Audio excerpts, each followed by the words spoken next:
Hello guys, welcome back to the dissolving India. आज हम बात करेंगे नेक्स्ट टॉपिक के बारे में। और नेक्स्ट टॉपिक आज का है क्या, M K Ranjit Sinha versus Union of India case के बारे में डिस्कस करेंगे, जो अभी ही पिछले साल 2024 में जो सुप्रीम कोर्ट ने इसमें वर्डिक्ट दिया था उसके बारे में डिस्कस करेंगे। ठीक है, तो क्यों था ये न्यूज़ में? सबसे पहली बात यह है कि न्यूज़ में क्यों था।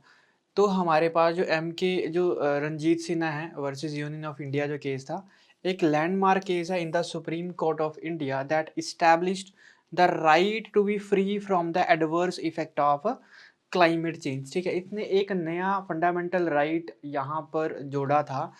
और मतलब एक इसने क्या रखी थी, एक नए फंडामेंटल राइट की नींव रखी थी। और क्या था ये?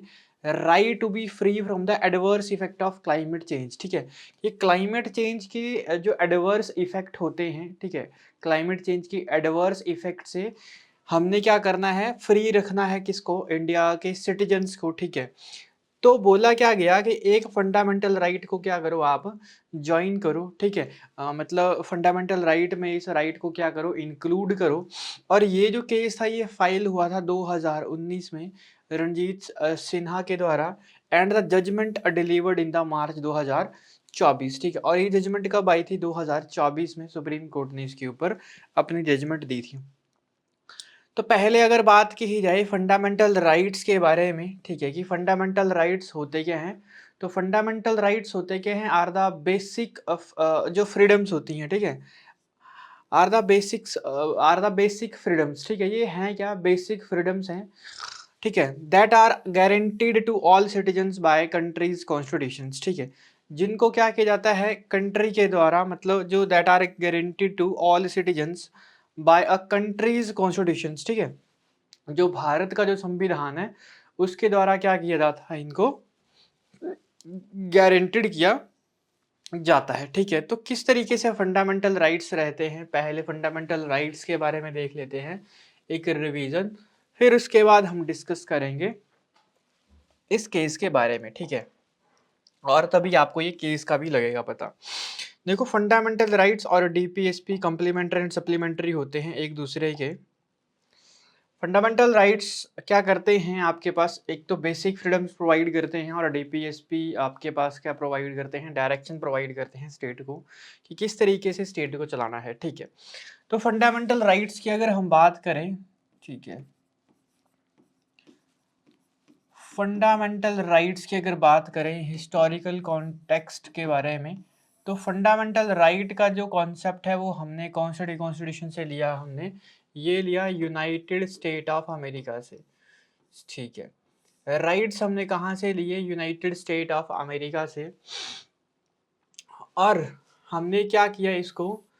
कौन से आर्टिकल से लेकर? आर्टिकल 12 से लेकर 35 तक इसको रखा। और ये किस पार्ट में याद आता है? पार्ट में याद आता है ये 3 में। ठीक है, तो भारत के संविधान के भाग 3 और आर्टिकल 12 से लेकर 35 तक की बातें कही गई हैं फंडामेंटल राइट्स के बारे में। पहले इनकी जो वैल्यू थी, ठीक है, वो कितनी थी? 7 थी। बट राइट्स अब एक कम होके टोटल कितने रह गए हमारे पास? 6। ठीक है, 6 क्यों रह गए हैं? क्योंकि हमारे पास एक जो राइट था, right to property, right to property under the article 31, under the article 31, और इसके साथ एक और क्लोज था 19 का, ठीक है, एफ पोर्शन। इसको क्या कर दिया गया? आर रिमूव्ड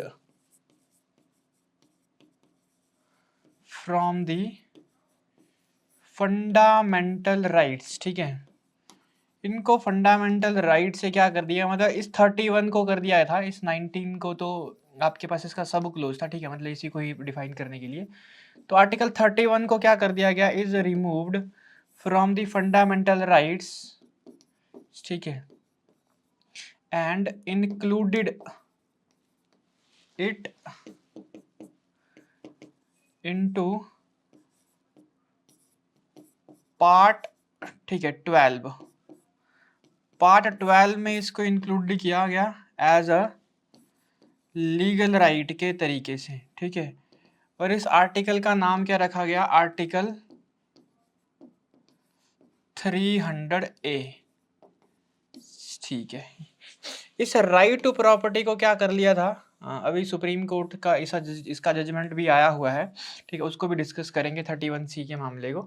ठीक है, तो ये हमारे पास कुछ हिस्टोरिकल कॉन्टेक्स्ट था इस फंडामेंटल राइट्स को लेकर।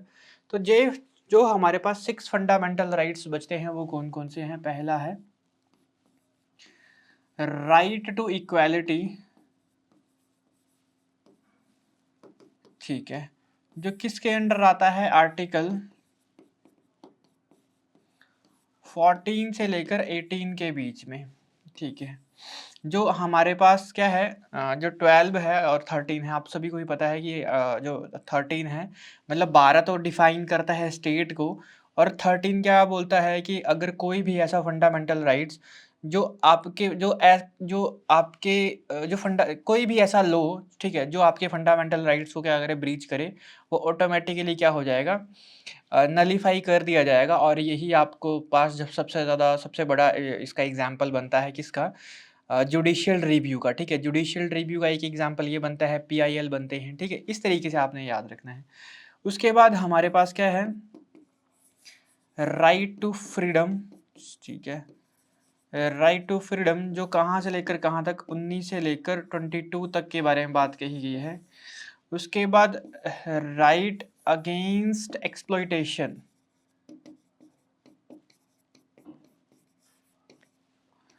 एक्सप्लॉइटेशन, ठीक है, ये कहाँ से लेकर कहाँ तक, आर्टिकल 23 से लेकर 24 के बीच में बात कही है।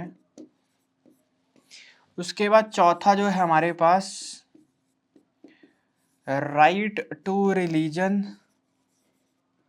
जो हमारे पास कहाँ से लेकर कहाँ तक देखने को मिलेगा, आर्टिकल 25 से लेकर 28 तक। ठीक है, उसके बाद पांचवा हमारे पास क्या है, राइट टू माइनॉरिटीज़ हैं। ठीक है, और माइनॉरिटीज़ के राइट कहाँ कहाँ तक हैं, ये माइनॉरिटीज़ के राइट हैं 29 से लेकर आर्टिकल 30 तक। और एक हमारे पास जो छठा फंडामेंटल राइट्स खुद ऑटोमेटिकली बन जाता है, वो बन जाता है आर्टिकल 32, जिसको हम 31 तो रिमूव हो गया है। ठीक है, अब 32 हमारे क्या क्या है, remedies, remedies of the fundamental rights. ठीक है, अगर फंडामेंटल राइट्स को क्या होगा, ब्रीच होंगे, तो इसकी रेमेडी कहाँ पर मिलेगी, आर्टिकल 32 में। इसलिए भीमराव अम्बेडकर ने इसको कहा हार्ट एंड सोल। ठीक है,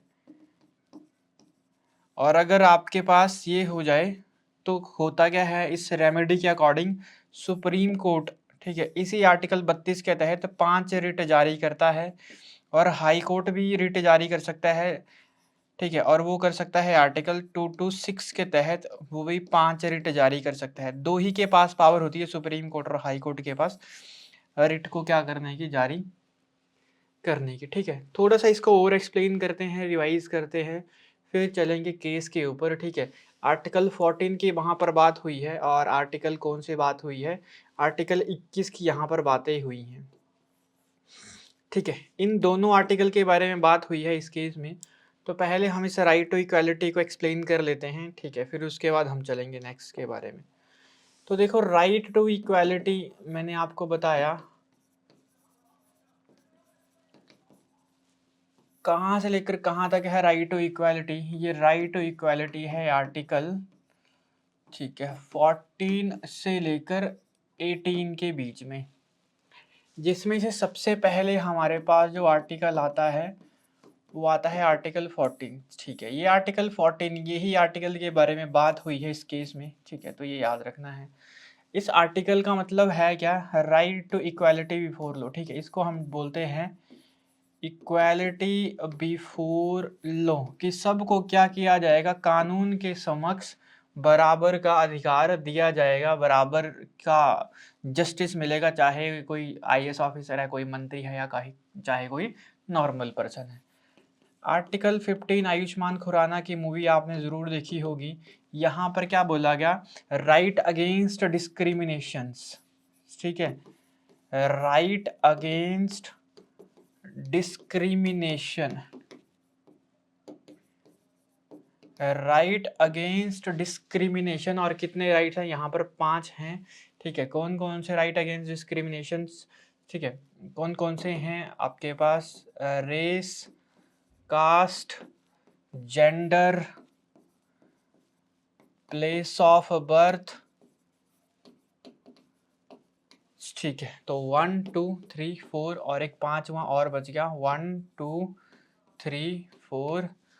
ठीक है, तो कास्ट हो गया, रेस हो गया, जेंडर हो गया, प्लेस ऑफ बर्थ हो गया, और साथ में आपके पास है ना ये कलर का भेदभाव हो गया, ये जाति का भेदभाव हो गया, ये लिंग आधारित हो गया। ठीक है, ये प्लेस ऑफ बर्थ हो गया, और 5 को आप मेरे को बताओगे। ठीक है, race, caste, gender, place of birth. ठीक है, नेक्स्ट है हमारे पास आर्टिकल 16। इस आर्टिकल 16 में क्या कहा हमारे पास? Equalities of opportunities, equality of opportunities in public sector. ठीक है, कि सरकार क्या करेगी? पब्लिक सेक्टर को जितनी भी वैकेंसीज निकलेंगी, अपॉर्चुनिटीज क्या देंगी? सबको बराबर देंगी। आर्टिकल 17 में क्या कहा गया? आर्टिकल 17 में कहा गया अनटचेबिलिटी, अनटचेबिलिटी। ठीक है, untouchability, to remove the untouchability. Article 18 में क्या कहा गया? आर्टिकल 18 में क्या कहा गया? एबोल्यूशन ऑफ टाइटल्स,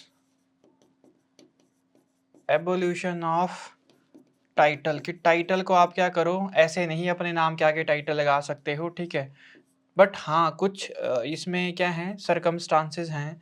जैसे कोई स्पेसिफिक डिग्री किसने की हुई है, कोई आर्मी का पर्सन है, तो वो अपने नाम के आगे टाइटल लगा सकता है। साथ में याद रख लेना भारत रत्न।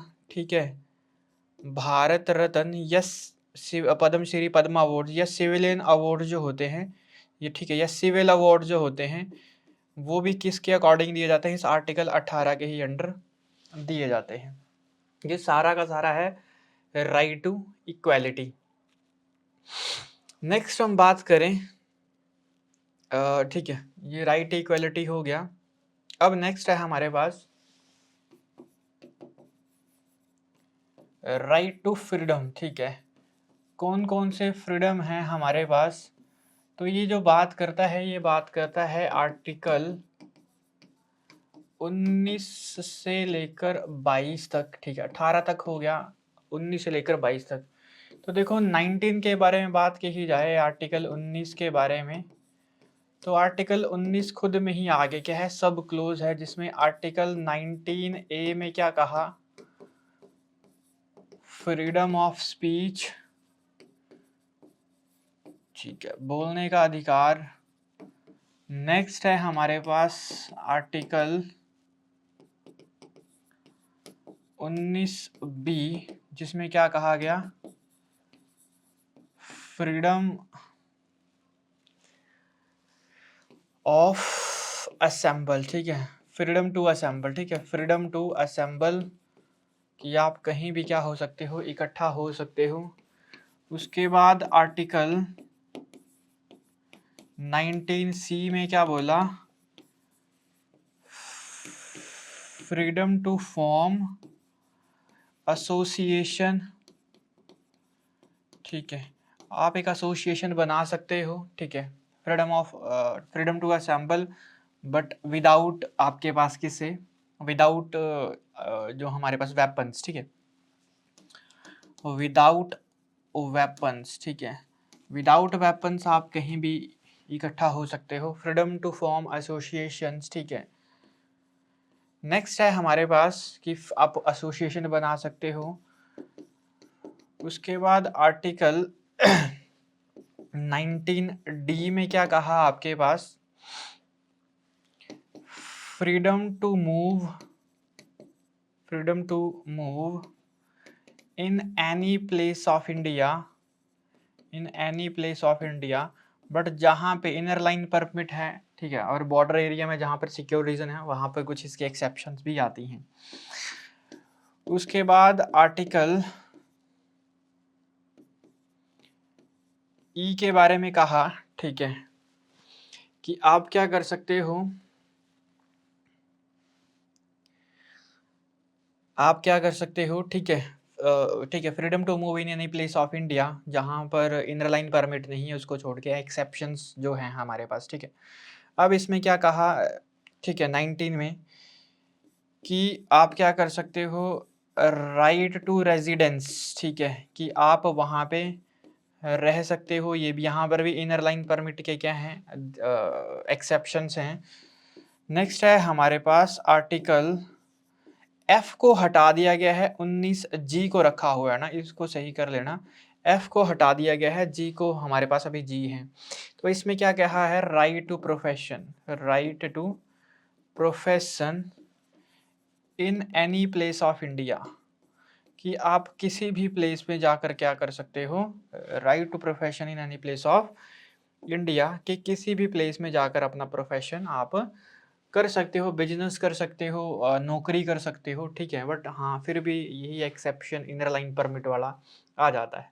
ये आर्टिकल 19 खुद ही क्या है, 6 आर्टिकल हैं, 1 2 3 4 5 एंड 6, ठीक है।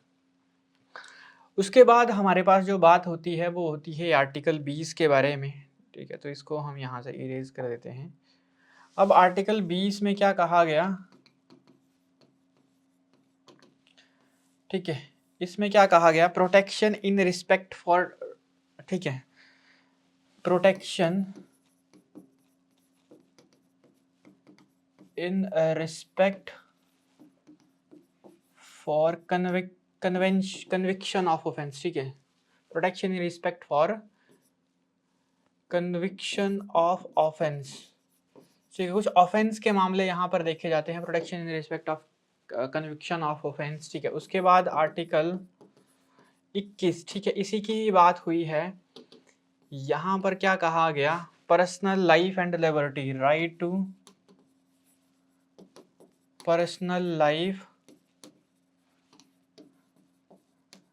एंड लिबर्टी, ठीक है, पर्सनल लाइफ और लिबर्टी के राइट हैं। इसमें ही इसको जोड़ा गया है, जो नया क्लाइमेट चेंज के एडवर्स इफेक्ट जो है, कन्विक्शन ऑफ ऑफेंस, ठीक है, ये मैंने आपको बता दिया। राइट टू जो मैंने आपको बताया पर्सनल लाइफ एंड लिबर्टी के बारे में कहा गया है।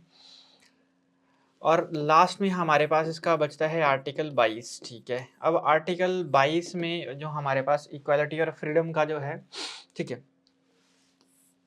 इसमें हमारे पास क्या है, rights against unlawful detentions, unlawful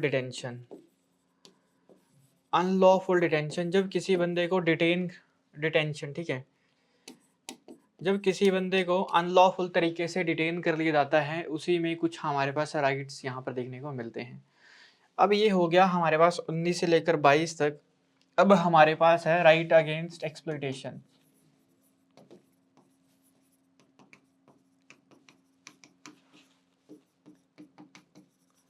right against exploitations, ठीक है। और ये हमारे पास जो आर्टिकल रखता है वो रखता है 23 to 24, ठीक है। आर्टिकल 23 में क्या लिखा है, आर्टिकल 23 में लिखा है हमारे पास किसके बारे में, फोर्स लेबर के बारे में, ठीक है, राइट, ठीक है, या आप सिंपल लिख दो फोर्स लेबर आप किसी से नहीं करवा सकते हो। और आर्टिकल 24 में कहा है हमारे पास किसके बारे में, जो हमारे पास चाइल्ड, हमारे पास क्या होती है, चाइल्ड लेबर, ठीक है, चाइल्ड लेबर के बारे में कहा गया है। बट कहाँ पर, इन हैजार्डस लोकेशन, हैजार्डस लोकेशंस, ठीक है। और कहाँ तक, अप टू एज 14, 18 साल तक की, सॉरी 14 साल की एज तक। अब हमारे पास ये राइट अगेंस्ट एक्सप्लॉइटेशन। उसके बाद हमारे पास मिलते हैं राइट टू रिलीजन, ठीक है। रिलीजन के राइट्स आपको देखने को मिलेंगे 25 से लेकर 28 के बीच में आर्टिकल 25 में कहा गया राइट टू प्रोफेशन या right to practice any religion. ठीक है, कि आप क्या कर सकते हो, किसी भी रिलीजन को प्रैक्टिस कर सकते हो। ठीक है, आर्टिकल 26 में क्या कहा गया, right to organise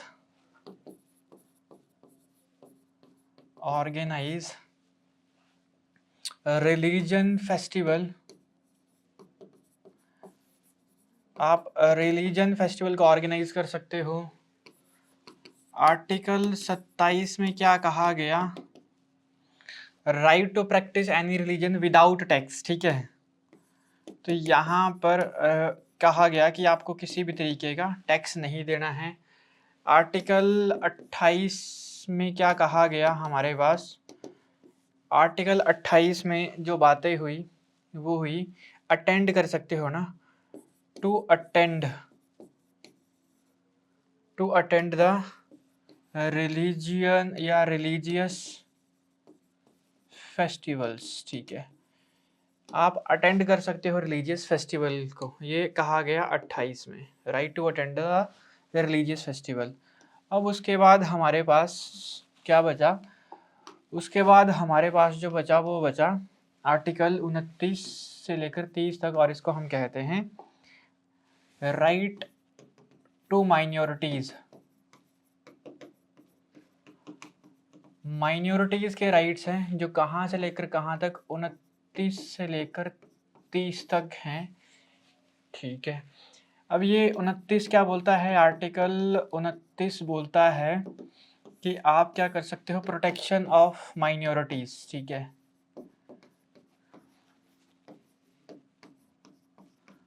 protection of minorities की बात कही है। और आर्टिकल 30 में क्या कहा है, आर्टिकल 30 में कहा है कि minorities can open and run there educational institutes.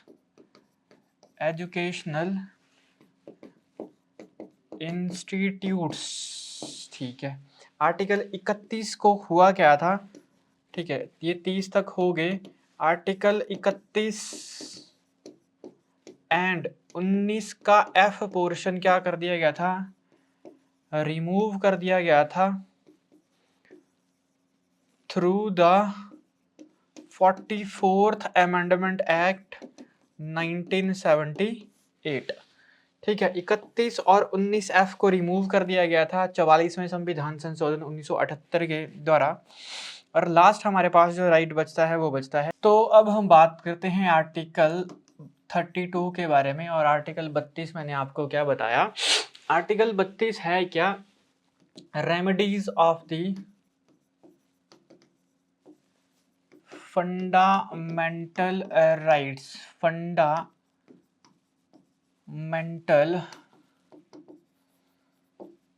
Rights. ठीक है, इसमें होता क्या है, अगर आपके फंडामेंटल राइट्स को अगर ब्रीच हो, ठीक है, तो इसमें Supreme Court can issue the 5 type of writs, the 5 types of writs, 5 प्रकार की रिट्स यहाँ पर सुप्रीम कोर्ट कर सकता है under the article 32, under the article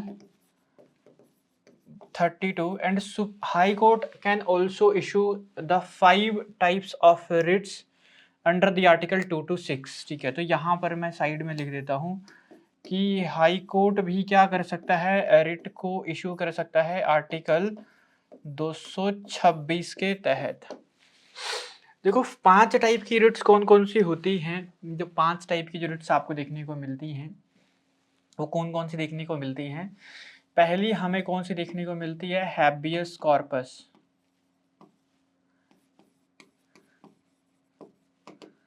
ठीक है, हैबियस कॉर्पस, इसका मतलब है क्या, to have the body of,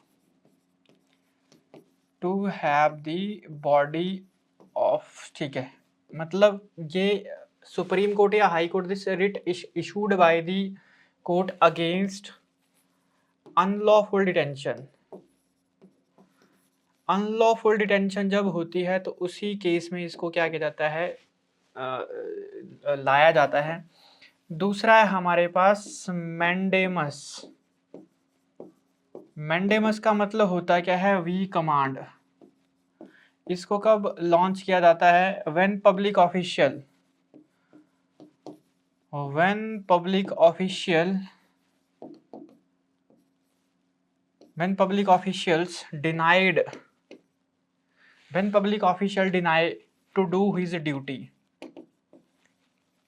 और not able to do his duty, ठीक है। तीसरी हमारे पास जो आती है वो आती है सरसरी, ठीक है, सरसरी के नाम से इसको जाना जाता है, ठीक है, याद रख लेना है सरसरी, सरसरी है ना, ठीक है, इस तरीके से लिखते हैं सरसरी। इसका मतलब क्या होता है, इसका मतलब होता है टू बी सर्टिफाइड, सर्टिफिकेशन मांगता है superior court. This writ is issued by